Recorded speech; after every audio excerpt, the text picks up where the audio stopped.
ओम श्री विष्णवे नमः। हरे कृष्ण। आप सभी का दिन शुभ हो। आज वैशाख मास का 5वां दिन है और आज दिनांक है 17 अप्रैल और दिन है गुरुवार। और हिंदू धर्म में गुरुवार का दिन देवगुरु बृहस्पति जी को समर्पित माना गया है। ज्योतिष शास्त्र में देवगुरु बृहस्पति को 9 ग्रहों में सबसे शुभ ग्रह माना गया है। ज्ञान और विवेक के स्वामी ग्रह बृहस्पति लोगों के जीवन में सुख समृद्धि लेकर आते हैं। देवगुरु बृहस्पति को देवताओं का गुरु कहा गया है। उन्हीं के प्रताप से सभी हवन पूरे होते हैं। तो प्रिय श्रोताओं, जब देवगुरु बृहस्पति जी की ऐसी महिमा है तो आज के अध्यायों का शुभारंभ करते हैं देवगुरु बृहस्पति जी की कथा से। आप सब इस कथा को पूरा जरूर सुनिएगा। पुराणों में बृहस्पति देव को महर्षि अंगिरा का पुत्र बताया गया है। मान्यता है कि जब महर्षि अंगिरा की पत्नी को बहुत समय तक कोई संतान नहीं हुई, तब उन्होंने भगवान ब्रह्मा जी से प्रार्थना की। तब ब्रह्मा जी ने उन्हें एक व्रत बताया जो कि पुंसवन व्रत कहा जाता है। इसके बाद महर्षि अंगिरा की पत्नी ने इस व्रत की पूरी जानकारी श्री सनत कुमारों से लेकर अपना पुंसवन व्रत पूर्ण किया, जिसके पुण्य प्रताप से उन्हें एक बहुत ही तेजस्वी संतान की प्राप्ति हुई, जिन्हें ही बृहस्पति के नाम से जाना जाता है। नवग्रहों के श्रेष्ठ बृहस्पति मात्र एक ग्रह नहीं है, वरन देवताओं के भी गुरु हैं। ब्रह्मा जी के मानस पुत्र महर्षि अंगिरा के 3 पुत्र हुए, बृहस्पति, उतथ्य और संवर्त। इनमें बृहस्पति सबसे ज्येष्ठ अर्थात बड़े हैं। बृहस्पति अत्यंत सत्व गुणों से युक्त, वाणी, बुद्धि और ज्ञान के अधिष्ठाता तथा महान परोपकारी हैं। बृहस्पति देव अपने एक रूप से देव पुरोहित के रूप में इंद्र सभा ब्रह्म सभा में विराजमान रहते हैं और दूसरे रूप से ग्रह के रूप में प्रतिष्ठित होकर नक्षत्र मंडल में विराजमान रहते हैं। बृहस्पति देव के देवताओं के गुरु बनने के पीछे एक अत्यंत सुंदर कथा स्कंद पुराण में वर्णित है, जिसके अनुसार एक समय देवगुरु बृहस्पति ने काशी में शिवलिंग की स्थापना कर घोर तपस्या की। तपस्या करते हुए 10,000 वर्ष बीत गए। तब महादेव उस शिवलिंग से प्रकट हुए और बृहस्पति जी से कहने लगे, मैं तुम्हारी तपस्या से प्रसन्न हूँ, अपना अभीष्ट वर मांगो। अपने सामने उन अत्यंत प्रकाशवान तेजोमय शिव को देखकर बृहस्पति उनकी स्तुति करने लगे कि हे जगन्नाथ, आप त्रिगुणातीत, जरा मरण से रहित, त्रिजगन्मय, भक्तों का उद्धार करने वाले और शरणागत वत्सल हैं। आपके दर्शनों से ही मैं कृतकृत्य हो गया हूँ। मेरी समस्त कामनाएं पूरी हो गई हैं, अतः अब कुछ भी अप्राप्त नहीं रह गया। बृहस्पति की ऐसी स्तुति सुनकर महादेव ने और भी अधिक प्रसन्न होकर उन्हें अनेक वर दिए और कहा, हे अंगिरस, तुमने बृहत अर्थात बड़ा तप किया है, इसलिए तुम इंद्रादि देवों के पालक तथा ग्रहों में पूज्य हो जाओगे और तुम्हारा नाम बृहस्पति होगा। महादेव ने आगे कहा, हे ग्रहाधीश, तुम बड़े वक्ता और विद्वान हो, इसलिए तुम्हारा नाम वाचस्पति भी होगा। जो प्राणी तुम्हारे द्वारा स्थापित इस बृहस्पतिश्वर लिंग की आराधना करेगा और तुम्हारे द्वारा की गई स्तुति का पाठ करेगा, उसे मनोवांछित फल प्राप्त होगा तथा ग्रह जनित कोई अन्य बाधा उसे पीड़ित नहीं करेगी। इतना कहकर महादेव ने सभी देवताओं को बुलाकर बृहस्पति जी को देवाचार्य तथा देवगुरु के पद पर प्रतिष्ठित कर दिया। बृहस्पतिवार व्रत की पौराणिक कथा के अनुसार प्राचीन समय की बात है। भारतवर्ष में एक राजा राज्य करता था। वह बड़ा प्रतापी और दानी था। वह नित्य प्रति मंदिर में भगवान के दर्शन करने जाता था। वह ब्राह्मण और गुरु की सेवा किया करता था। उसके द्वार से कोई भी याचक निराश होकर नहीं लौटता था। वह प्रत्येक गुरुवार को व्रत रखता और पूजन करता था। हर दिन गरीबों की सहायता करता था, परंतु ये सब बातें उसकी रानी को अच्छी नहीं लगती थी। वो न तो व्रत करती, न ही किसी को एक भी पैसा दान में देती थी और राजा से भी ऐसा करने को मना किया करती थी। एक समय की बात है कि राजा शिकार खेलने वन को चले गए थे। घर पर रानी और दासी थी। उसी समय गुरु बृहस्पति साधु का रूप धारण करके राजा के दरवाजे पर भिक्षा मांगने आए। साधु ने रानी से भिक्षा मांगी तो वह कहने लगी, हे साधु महाराज, मैं इस दान और पुण्य से तंग आ गई हूँ। इस कार्य के लिए तो मेरे पतिदेव ही बहुत हैं। अब आप ऐसी कृपा करें कि हमारा सारा धन नष्ट हो जाए और मैं आराम से रह सकूं। साधु रूपी बृहस्पति देव ने कहा, हे देवी, तुम बड़ी विचित्र हो। संतान और धन से कोई दुखी नहीं होता है, इसको तो सभी चाहते हैं। पापी भी पुत्र और धन की इच्छा करता है। अगर तुम्हारे पास धन अधिक है तो भूखे मनुष्यों को भोजन कराओ, प्याऊ लगवाओ, ब्राह्मणों को दान दो, धर्मशालाएं बनवाओ, कुआं, तालाब, बावड़ी, बाग, बगीचे आदि का निर्माण कराओ तथा निर्धनों की कुंवारी कन्याओं का विवाह कराओ और यज्ञ आदि करो। इस प्रकार के कर्मों से आपके कुल का और आपका नाम परलोक में सार्थक होगा और स्वर्ग की प्राप्ति होगी। किंतु रानी साधु की इन बातों से खुश नहीं हुई। उसने कहा, हे साधु महाराज, मुझे ऐसे धन की बिल्कुल आवश्यकता नहीं जिसको मैं अन्य लोगों को दान दूं या जिसको रखने और संभालने में ही मेरा सारा समय नष्ट हो जाए। तब साधु ने कहा, हे देवी, अगर तुम्हारी ऐसी ही इच्छा है तो जैसा मैं तुम्हें बताता हूँ तुम वैसा ही करना। बृहस्पतिवार के दिन घर को गोबर से लीपना, अपने केशों को पीली मिट्टी से धोना, राजा से कहना वह दाढ़ी कटवाए, भोजन में मांस मदिरा खाना, कपड़ा धोबी के यहाँ धुलने देना। इस प्रकार 7 बृहस्पतिवार करने से तुम्हारा सब धन नष्ट हो जाएगा। ऐसा कहकर साधु महाराज रूपी बृहस्पति देव अंतर्ध्यान हो गए। रानी ने साधु के कहे अनुसार 7 बृहस्पतिवार तक वैसा ही करने का विचार किया। साधु के बताए अनुसार कार्य करते हुए केवल 3 बृहस्पतिवार ही बीते थे कि उसकी समस्त धन संपत्ति नष्ट हो गई। भोजन के लिए दोनों समय परिवार तरसने लगा तथा सांसारिक भोगों से दुखी रहने लगा। तब वह राजा रानी से कहने लगा, हे रानी, तुम यहाँ पर रहो, मैं दूसरे देश को जाता हूँ। क्योंकि यहाँ पर मुझे सभी मनुष्य जानते हैं, इसलिए मैं यहाँ कोई काम नहीं कर सकता। मैं परदेश जा रहा हूँ, वहाँ कोई काम धंधा करूँगा, शायद हमारे भाग्य बदल जाए। ऐसा कहकर राजा परदेश चला गया। वह वहाँ जंगल से लकड़ी काट कर लाता और शहर में बेचता। इस तरह जीवन व्यतीत करने लगा। इधर राजा के बिना रानी और दासियां दुखी रहने लगी। किसी दिन भोजन मिलता और किसी दिन जल पीकर ही रह जाती। एक बार रानी और दासियों को 7 दिन तक बिना भोजन के रहना पड़ा। तो रानी ने अपनी दासी से कहा, हे दासी, यहाँ पास ही के नगर में मेरी बहन रहती है, वह बड़ी धनवान है। तू उसके पास जा और वहां से 5 सेर बेझर मांग कर ले आ, जिससे कुछ समय के लिए गुजर हो जाएगा। दासी रानी की बहन के पास गई। रानी की बहन उस समय पूजा कर रही थी। दासी ने रानी की बहन से कहा, हे रानी, मुझे आपकी बहन ने भेजा है, मुझे 5 सेर बेझर दे दो। दासी ने ये बात अनेक बार कही, परंतु रानी की बहन ने कोई उत्तर नहीं दिया, क्योंकि उस समय वह बृहस्पतिवार की कथा सुन रही थी। जब दासी को रानी की बहन से कोई उत्तर नहीं मिला तो वह बहुत दुखी हुई। उसे क्रोध भी आया। वह लौटकर रानी से बोली, हे रानी, आपकी बहन तो बहुत ही घमंडी है, वह तो छोटे लोगों से बात भी नहीं करती। मैंने उससे बहुत बार कहा, लेकिन उसने कोई उत्तर नहीं दिया। मैं वापस चली आई। रानी बोली, हे दासी, इसमें उसका कोई दोष नहीं है। जब बुरे दिन आते हैं तब कोई सहारा नहीं देता। अच्छे बुरे का पता विपत्ति में ही लगता है। अब तो जो ईश्वर की इच्छा होगी वही होगा। ये सब हमारे भाग्य का दोष है।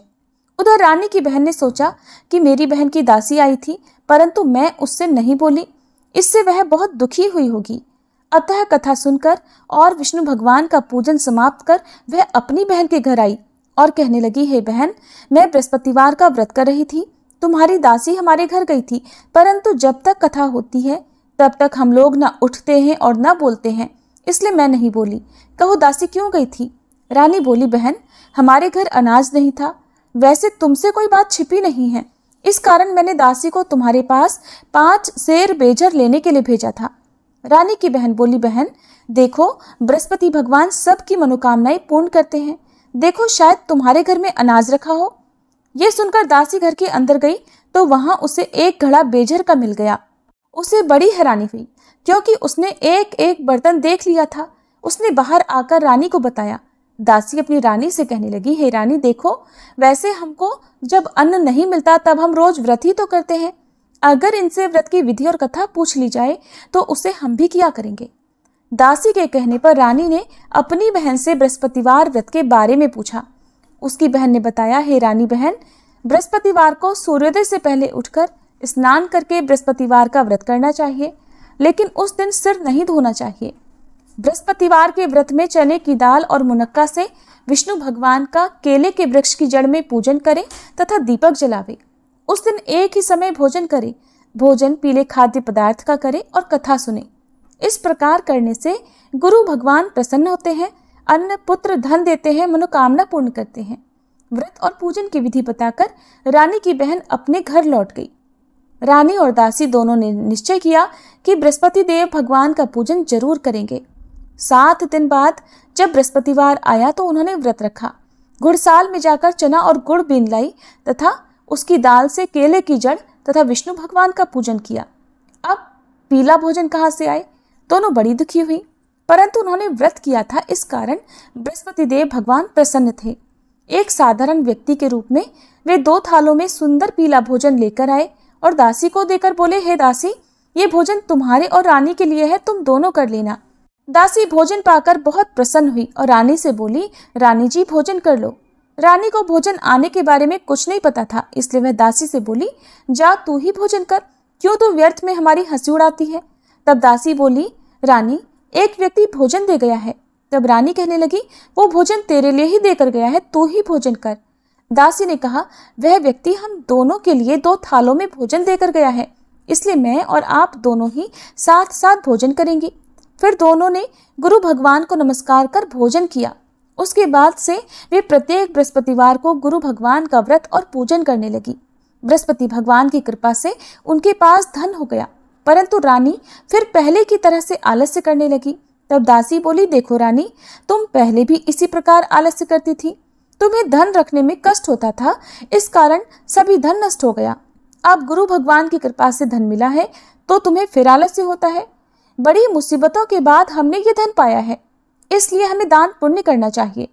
तुम भूखे मनुष्यों को भोजन कराओ, प्याऊ लगवाओ, ब्राह्मणों को दान दो, कुआं, तालाब, बावड़ी आदि का निर्माण करवाओ, मंदिर पाठशाला बनवाकर दान दो, कुंवारी कन्याओं का विवाह करवाओ, धन को शुभ कार्यों में खर्च करो, जिससे तुम्हारे कुल का यश बढ़े और स्वर्ग प्राप्त हो और पितर भी प्रसन्न हो। दासी की बात मानकर रानी ने इसी प्रकार के कर्म करने प्रारंभ कर दिए, जिससे उनका काफी यश फैलने लगा। एक दिन रानी और दासी आपस में विचार करने लगी कि न जाने राजा किस दशा में होंगे, उनकी कोई खोज खबर नहीं है। उन्होंने बृहस्पति देव से प्रार्थना की और तब भगवान ने रात्रि में राजा को स्वप्न में कहा, हे राजा उठ, तेरी रानी तुझको याद करती है, अब अपने देश को वापस लौट जा। राजा प्रातःकाल उठकर जंगल से लकड़ियां काट कर लाने के लिए जंगल की ओर चल पड़ा। जंगल से गुजरते हुए वह सोचने लगा, रानी की गलती से उसे कितने दुख भोगने पड़े। राजपाट छोड़कर उसे जंगल में आकर रहना पड़ा। जंगल से लकड़ियां काटकर उन्हें बेचकर गुजारा करना पड़ा। उसी समय उस जंगल में बृहस्पति देव एक साधु का रूप धारण करके आए और राजा के पास आकर बोले, हे लकड़हारे, तुम इस सुनसान जंगल में किस चिंता में बैठे हो, मुझे बतलाओ। ये सुनकर राजा की आंखों में आंसू भर आए और साधु की वंदना करके वह बोला, हे प्रभु, आप सब कुछ जानने वाले हैं। ऐसा कहकर राजा ने साधु को अपनी संपूर्ण कथा सुना दी। महात्मा दयालु होते हैं। वे राजा से बोले, हे राजा, तुम्हारी पत्नी ने बृहस्पति देव के प्रति अपराध किया था, जिसके कारण तुम्हारी ये दशा हुई। अब तुम किसी प्रकार की चिंता मत करो, भगवान तुम्हें पहले से अधिक धन देंगे। देखो, तुम्हारी पत्नी ने बृहस्पतिवार का व्रत करना प्रारंभ कर दिया है। अब तुम भी बृहस्पतिवार का व्रत करके चने की दाल और गुड़ जल के लोटे में डालकर केले का पूजन करो, फिर कथा कहो या सुनो, भगवान तुम्हारी सब मनोकामनाओं को पूर्ण करेंगे। साधु को प्रसन्न देखकर राजा बोला, हे प्रभु, मुझे लकड़ी बेचकर इतना पैसा नहीं मिलता जिससे भोजन करने के उपरांत कुछ बचा सकूं, और मैंने रात्रि में अपनी रानी को व्याकुल देखा है। मेरे पास कोई साधन नहीं जिससे समाचार जान सकूं। फिर मैं बृहस्पति देव की क्या कहानी कहूं, मुझे तो कुछ भी नहीं मालूम है। साधु ने कहा, हे राजा, तुम किसी बात की चिंता मत करो। बृहस्पतिवार के दिन तुम रोजाना की तरह लकड़ियां लेकर शहर में जाओ, तुम्हें रोज से 2 गुना धन प्राप्त होगा, जिससे तुम भलीभांति भोजन कर लोगे और बृहस्पति देव की पूजा का सामान भी आ जाएगा। बृहस्पतिवार की कथा इस प्रकार है। प्राचीन काल में एक बहुत ही निर्धन ब्राह्मण था। उसकी कोई संतान नहीं थी।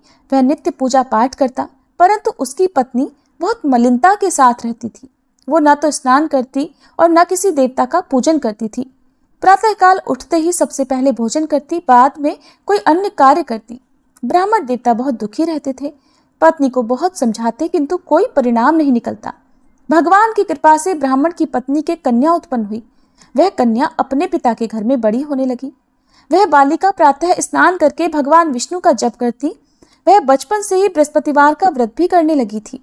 पूजा पाठ समाप्त कर स्कूल जाती तो अपनी मुट्ठी में जौ भरकर ले जाती और पाठशाला जाने के मार्ग में डालती जाती। वही जौ सोने के हो जाते तो लौटते समय उनको बीनकर घर ले आती।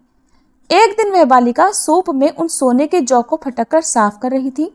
तभी उसकी माँ ने देख लिया और कहने लगी, हे बेटी, सोने के जौ को फटकने के लिए सोने का सूप होना चाहिए। दूसरे दिन गुरुवार था।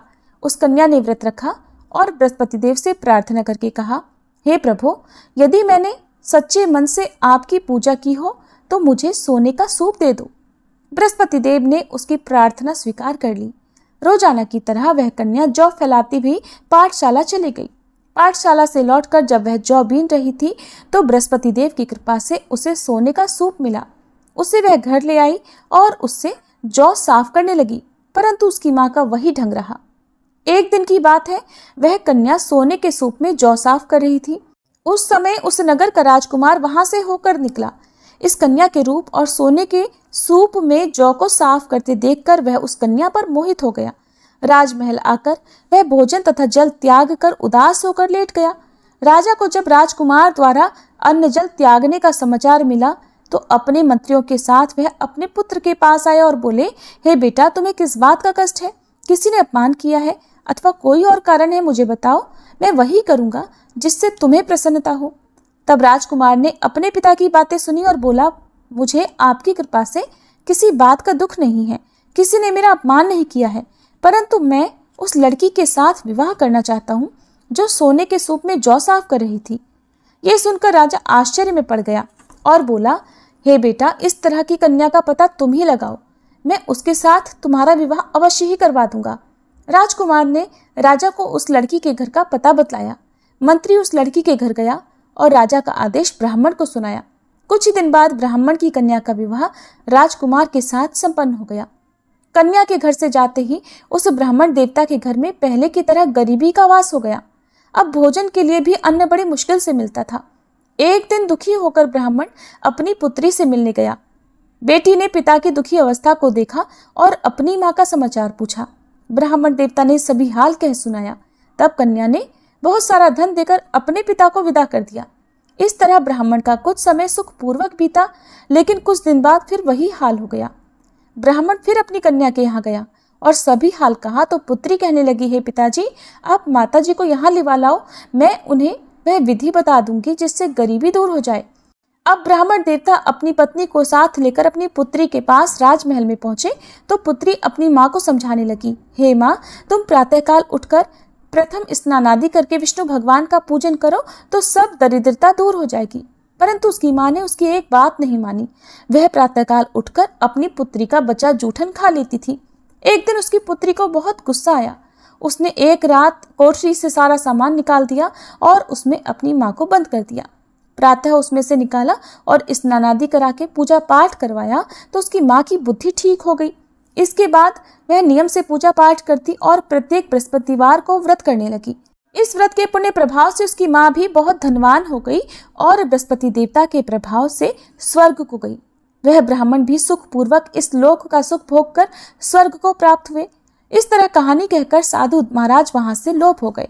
धीरे धीरे समय बीतने पर फिर बृहस्पतिवार का दिन आया। राजा जंगल से लकड़ी काटकर किसी शहर में बेचने गए। उसे उस दिन और दिनों से अधिक धन मिला। राजा ने चना, गुड़ आदि लाकर बृहस्पतिवार का व्रत किया। उस दिन से उसके सभी क्लेश दूर हुए।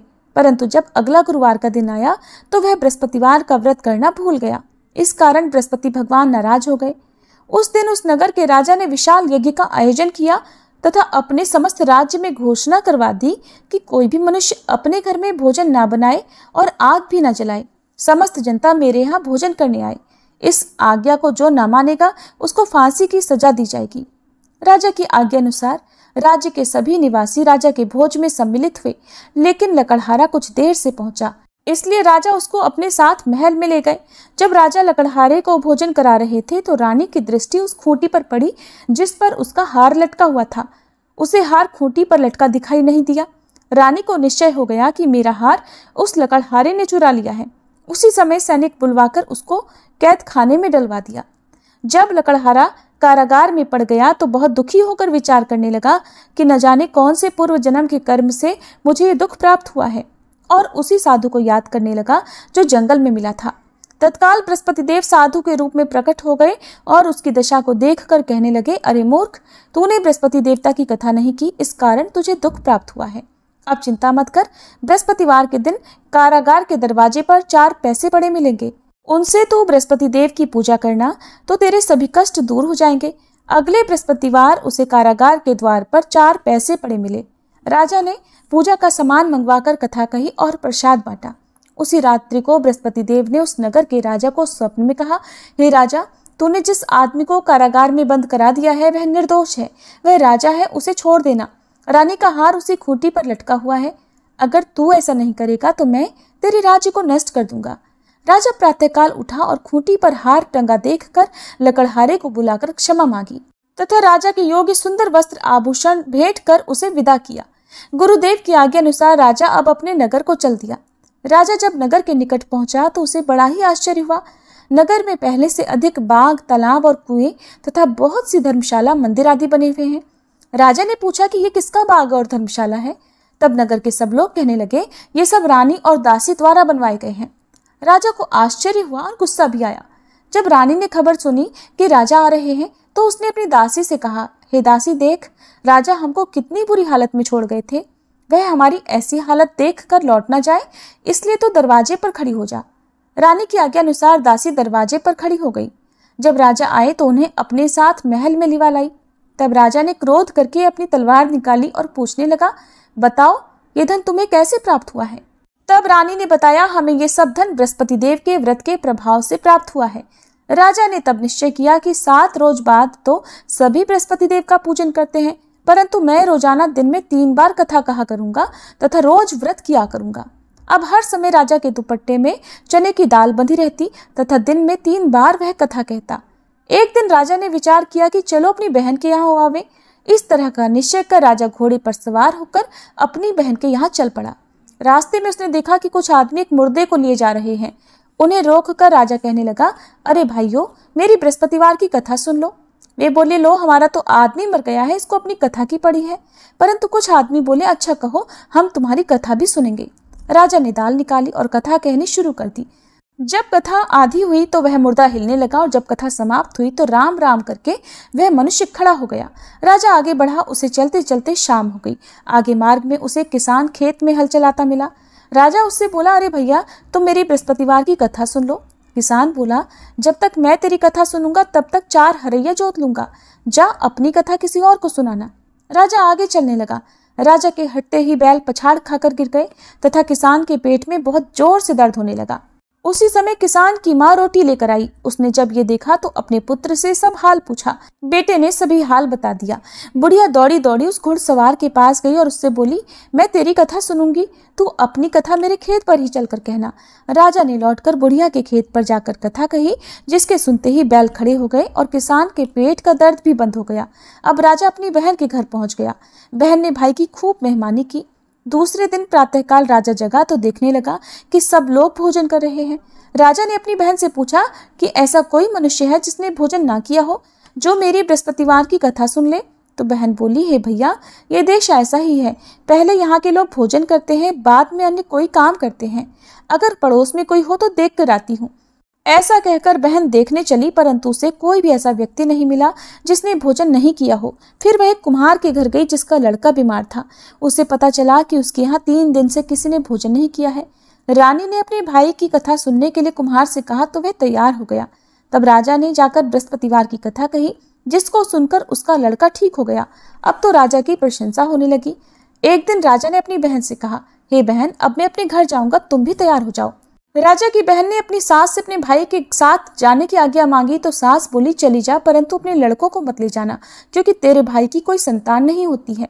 बहन ने अपने भाई से कहा, हे भैया, मैं तो चलूंगी, परंतु कोई बालक नहीं जाएगा। राजा ने कहा, जब कोई बालक नहीं चलेगा तब तुम भी जाकर क्या करोगी? फिर दुखी मन से राजा अपने नगर को लौट आया। राजा ने अपनी रानी से कहा, हम निसंतान हैं, इसलिए हमारे घर आना कोई पसंद नहीं करता। हम निर्वंशी राजा हैं। ऐसा कहकर वह बिना भोजन आदि किए शैया पर लेट गया। रानी बोली, हे प्रभु, बृहस्पति देव ने हमें सब कुछ दिया है, वे हमें संतान भी अवश्य देंगे। उसी रात बृहस्पति देव ने राजा को स्वप्न में कहा, हे राजा, उठ, सभी सोच त्याग दे, तेरी रानी गर्भ से है। राजा को यह जानकर बड़ी प्रसन्नता हुई। 9वें महीने रानी के गर्भ से एक सुंदर पुत्र पैदा हुआ। जब राजा की बहन ने यह शुभ समाचार सुना तो वह बहुत खुश हुई तथा बधाई लेकर अपने भाई के यहाँ आई। तभी रानी ने कहा, घोड़ा चढ़कर तो नहीं आई, गधा चढ़ी आई। राजा की बहन बोली, भाई, मैं इस प्रकार न कहती तो तुम्हें संतान कैसे मिलती? बृहस्पति देव ऐसे ही हैं, जिसके मन में जो कामनाएं रहती है सभी को पूर्ण करते हैं। जो सद्भावना पूर्वक बृहस्पतिवार का व्रत करता है और कथा पढ़ता है अथवा सुनता है, दूसरों को सुनाता है, बृहस्पति देव उसकी सभी मनोकामनाएं पूर्ण करते हैं। बृहस्पति देव उनकी सदैव रक्षा करते हैं। जो संसार में सद्भावना और सच्चे मन से बृहस्पति देव का पूजन करते हैं, उनकी सभी मनोकामनाएं उसी प्रकार पूर्ण होती हैं जैसे रानी और राजा ने बृहस्पति देव की कथा का गुणगान किया, उनकी सभी इच्छाएं बृहस्पति देव ने पूर्ण की। कथा सुनकर सभी को प्रेम पूर्वक बृहस्पति देव की जय जयकार करनी चाहिए। प्रेम से बोलिए बृहस्पति देवता की जय। अब सुनिए आज का वैशाख मास महात्म्य। श्रुतदेव कहते हैं, परमात्मा भगवान नारायण 4 भुजाओं से सुशोभित थे। उन्होंने हाथों में शंख, चक्र, गदा और पद्म धारण कर रखे थे। वे पीतांबर धारण करके वनमाला से विभूषित थे। भगवती लक्ष्मी तथा एक पार्षद के साथ गरुड़ की पीठ पर विराजित थे। उनका दुस्सह तेज देखकर राजा के नेत्र सहसा मुद गए। उनके सब अंगों में रोमांच हो आया और नेत्रों से आंसू की धारा बहने लगी। भगवान के दर्शन के आनंद में उनका हृदय सर्वथा डूब गया। उन्होंने तुरंत आगे बढ़कर भगवान को साष्टांग प्रणाम किया। फिर प्रेम विवल नेत्रों से विश्वात्म देव जगदीश्वर श्रीहरि को बहुत देर तक निहार कर उनके चरण धोए और उस जल को अपने मस्तक पर धारण किया। उन्हीं चरणों की धोवन रूपा श्री गंगा जी ब्रह्मा जी सहित तीनों लोकों को पवित्र करती हैं। इसके बाद राजा ने महान वैभव से बहुमूल्य वस्त्र आभूषण और चंदन से हार, धूप, दीप तथा अमृत के समान नैवेद्य के निवेदन आदि से और अपने तन, मन, धन और आत्मा का समर्पण करके अद्वितीय पुराण पुरुष भगवान विष्णु का पूजन किया। पूजा के बाद इस प्रकार स्तुति की कि जो निर्गुण, निरंजन और प्रजापतियों के भी अधीश्वर हैं, ब्रह्मा आदि संपूर्ण देवता जिनकी वंदना करते रहते हैं, उन परम पुरुष भगवान श्रीहरि को मैं प्रणाम करता हूँ। शरणागतों की पाप राशि का नाश करने वाले आपके चरणारविंदों को परिपक्व योग वाले योगियों ने जो अपने हृदय में धारण किया है, ये उनके लिए बड़े सौभाग्य की बात है। बढ़ी हुई भक्ति के द्वारा अपने अंतःकरण तथा जीव भाव को भी आपके चरणों में ही चढ़ाकर वे योगी जन उन चरणों के चिंतन मात्र से आपके धाम को प्राप्त हुए हैं। विचित्र कर्म करने वाले आप स्वतंत्र परमेश्वर को नमस्कार है। साधु पुरुषों पर अनुग्रह करने वाले आप परमात्मा को प्रणाम है। प्रभो, आपकी माया से मोहित होकर मैं स्त्री और धन रूपी विषयों में ही भटकता रहा हूँ। अनर्थ में ही मेरी अर्थ दृष्टि हो गई थी। प्रभो, हे विश्वमूर्ते, जब जीव पर आप अनंत शक्ति परमेश्वर की कृपा होती है, तभी उसे महापुरुषों का संग प्राप्त हो जाता है, जिससे ये संसार समुद्र गोपद के समान हो जाता है। हे ईश्वर, जब सत्संग मिलता है तभी आप में मन तथा बुद्धि का अनुराग होता है। मेरा सारा राज्य जो मुझसे छिन गया था, वो भी आपका मुझ पर महान अनुग्रह ही हुआ था, ऐसा मैं मानता हूँ। मैं ना तो राज्य चाहता हूँ प्रभु, न पुत्र आदि की इच्छा रखता हूँ, न कोष की ही इच्छा रखता हूँ, अपितु मुनियों के द्वारा ध्यान करने योग्य जो आपके आराधनीय चरणारविंद हैं, उन्हीं का नित्य सेवन करना चाहता हूँ। हे देवेश्वर, हे जगन्निवास, मुझ पर प्रसन्न होइए, जिससे आपके चरण कमलों की स्मृति बराबर बनी रहे तथा स्त्री, पुत्र, खजाना और आत्मी कहे जाने वाले सब पदार्थों में जो मेरी आसक्ति है वो सदा के लिए दूर हो जाए। भगवान, मेरा मन सदा आपके चरणारविंदों के चिंतन में लगा रहे। मेरी वाणी आपकी दिव्य कथा के निरंतर वर्णन में तत्पर हो। मेरे ये दोनों नेत्र आपके श्री विग्रह के दर्शन में, कान कथा श्रवण में तथा मेरी जिह्वा आपके भोग लगाए हुए प्रसाद के आस्वादन में तत्पर हो। प्रभो, मेरी नासिका आपके चरण कमलों की तथा आपके भक्तजनों के गंध विलेपन आदि की सुगंध लेने में, दोनों हाथ आपके मंदिर में झाड़ू आदि लगाने की सेवा में, दोनों पैर आपके तीर्थ और कथा स्थान की यात्रा करने में तथा मस्तक निरंतर आपको प्रणाम करने में संलग्न रहें। मेरी कामना आपकी उत्तम कथा में और बुद्धि आपका चिंतन करने में तत्पर हो। मेरे घर पर पधारे हुए मुनियों द्वारा आपकी उत्तम कथा का वर्णन तथा आपकी महिमा का गान होता रहे और इसी में मेरे सारे दिन बीते। हे विष्णु, एक क्षण तथा आधे पल के लिए भी ऐसा प्रसंग कभी ना आए जो आपकी चर्चा से रहित हो। मैं परमेष्ठी ब्रह्मा का पद, भूतल का चक्रवर्ती राज्य और मोक्ष भी नहीं चाहता, केवल आपके चरणों की निरंतर सेवा चाहता हूँ, जिसके लिए श्री लक्ष्मी जी तथा ब्रह्मा शंकर आदि देवता भी सदा प्रार्थना किया करते हैं। राजा के इस प्रकार स्तुति करने पर कमल नयन भगवान विष्णु ने प्रसन्न होकर मेघ के समान गंभीर वाणी में इस प्रकार कहा, राजन, मैं जानता हूं तुम मेरे श्रेष्ठ भक्त हो, कामना रहित और निष्पाप हो। हे राजन, मुझ में तुम्हारी दृढ़ भक्ति हो और अंत में तुम मेरा सायुज्य प्राप्त करो। तुम्हारे द्वारा किए गए इस स्तोत्र से इस पृथ्वी पर जो लोग भी मेरी स्तुति करेंगे उनके ऊपर संतुष्ट होकर मैं उन्हें भोग और मोक्ष प्रदान करूंगा। यह अक्षय तृतीया इस पृथ्वी पर प्रसिद्ध होगी, जिसमें भोग और मोक्ष प्रदान करने वाला मैं तुम्हारे ऊपर प्रसन्न हुआ। जो मनुष्य इस तिथि को किसी भी बहाने से या स्वभाव से ही स्नान दान आदि क्रियाएं करते हैं, वे मेरे अविनाशी पद को प्राप्त हो जाते हैं। जो मनुष्य पितरों के उद्देश्य से अक्षय तृतीया को श्राद्ध करते हैं, उनका किया हुआ वह श्राद्ध अक्षय हो जाता है। इस तिथि में थोड़ा सा भी जो पुण्य किया जाता है उसका फल अक्षय होता है। राजन, जो कुटुंबी ब्राह्मण को गाय दान करता है, उसके हाथ में सब संपत्तियों की वर्षा करने वाली भुक्ति और मुक्ति भी आ जाती है। जो वैशाख मास में मेरा प्रिय करने वाले धर्मों का अनुष्ठान करता है, उसके जन्म मृत्यु जरा भय और पाप को मैं हर लेता हूँ। अनघ, यह वैशाख मास मेरे चरण चिंतन की ही तरह ऐसे सहस्त्रों पापों को हर लेता है जिनके लिए शास्त्रों में कोई प्रायश्चित ही नहीं है। राजा को ये वरदान देकर देवाधिदेव भगवान जनार्दन सबके देखते ही देखते वहीं अंतर्ध्यान हो गए। इसके बाद राजा पुरुयशा सदा भगवान में ही मन लगाए हुए उन्हीं की सेवा में तत्पर रहकर इस पृथ्वी का पालन करने लगे। देव दुर्लभ समस्त मनोरथों का उपभोग करके अंत में उन्होंने चक्रधारी भगवान विष्णु का सायुज्य प्राप्त कर लिया। जो इस उत्तम उपाख्यान को सुनते और सुनाते हैं, वे सभी पापों से मुक्त होकर भगवान विष्णु के परम पद को प्राप्त हो जाते हैं। श्रुतदेव जी कहते हैं, राजन, पंपा के तट पर कोई शंख नाम से प्रसिद्ध परम यशस्वी ब्राह्मण थे, जो बृहस्पति के सिंह राशि में स्थित होने पर कल्याणमयी गोदावरी नदी में स्नान करने के लिए गए। मार्ग में परम पवित्र भीम रथी को पार करने के बाद दुर्गम, जलशून्य और भयंकर निर्जन वन में धूप से विकल हो गए थे।